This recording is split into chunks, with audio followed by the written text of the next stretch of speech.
আসসালামু আলাইকুম, কেমন আছেন সবাই? আশা করি ভালোই আছেন। আর আমি আসলে সকাল থেকে ভিডিওটা শুরু করে দিলাম। আর আমি কিন্তু এখন ছাদে গিয়েছিলাম।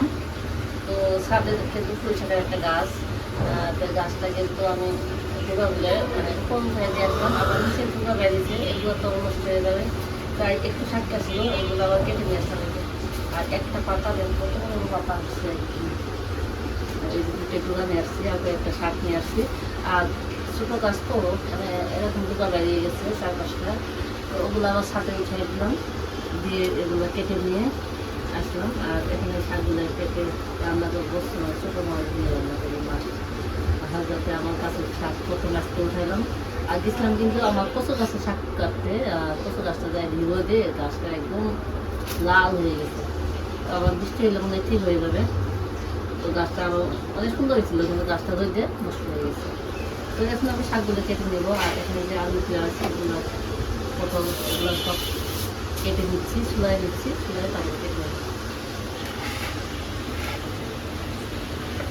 তো মশলাটা রেডি করে নিয়েছি। আর নিয়েছি মরিচের গুঁড়া, আর এখানে আদা রসুন সব মশলা মিলিয়ে পেস্ট করে নিয়ে নিয়েছি।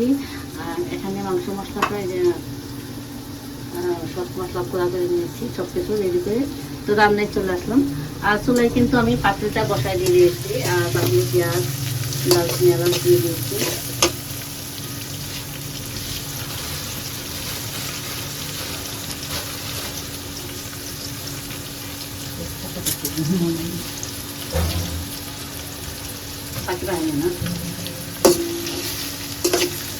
গ্যাস কিন্তু কম, আর এই কম গ্যাসে আমি পেঁয়াজটা দিয়ে দিয়েছি।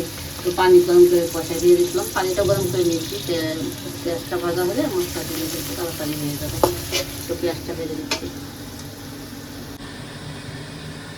তো পেঁয়াজটা আমার বাদামি কালার করে ভেজে নিলাম। আর এখন আমি মশলাগুলো এড করে দিচ্ছি। আর এখানে সব কিছু মশলা রেডি করে নিয়েছি। আর এখন আমি সবগুলো মশলা দিয়ে দেবো।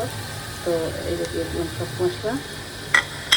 আর এখানে আছে মাংসের মশলাটা নিয়েছিলাম গুঁড়া করে, একটু দিয়ে দিলাম। আমি কিন্তু পেটেও নিয়েছি, আর এখানে একটু গুঁড়াটাও দিয়ে দিলাম। আর এখানে দিয়ে দিচ্ছি আদা রসুন পেঁয়াজ পেস্ট করে নিয়েছিলাম জিরা সহ। তো এটা দিয়ে দিচ্ছি, পরিমাণ মতো করে দিয়ে দিচ্ছি। সাথে এখন একটু পানি অ্যাড করে দিব। তো পানিতে অ্যাড করে দিয়ে মশলাটা ভালোভাবে কষাই নেব। আর আমি কিন্তু মাংসটা মাথায়ও রান্না করি, আর কষায়ও রান্না করা যায়।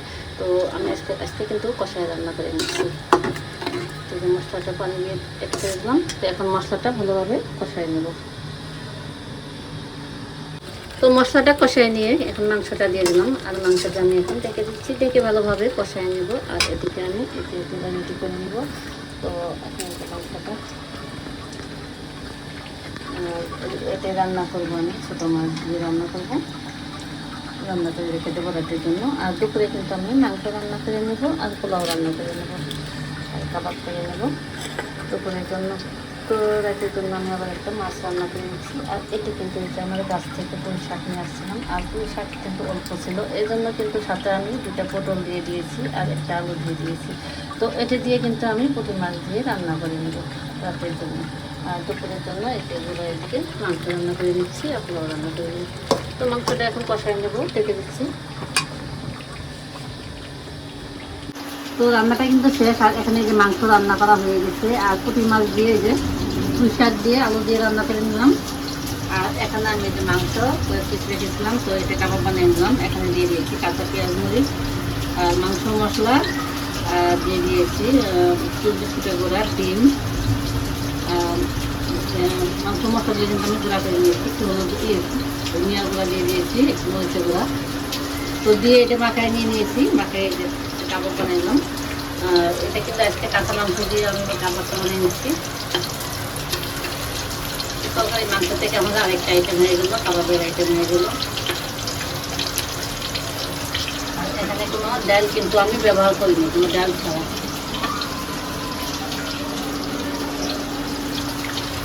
ভালো করলো না?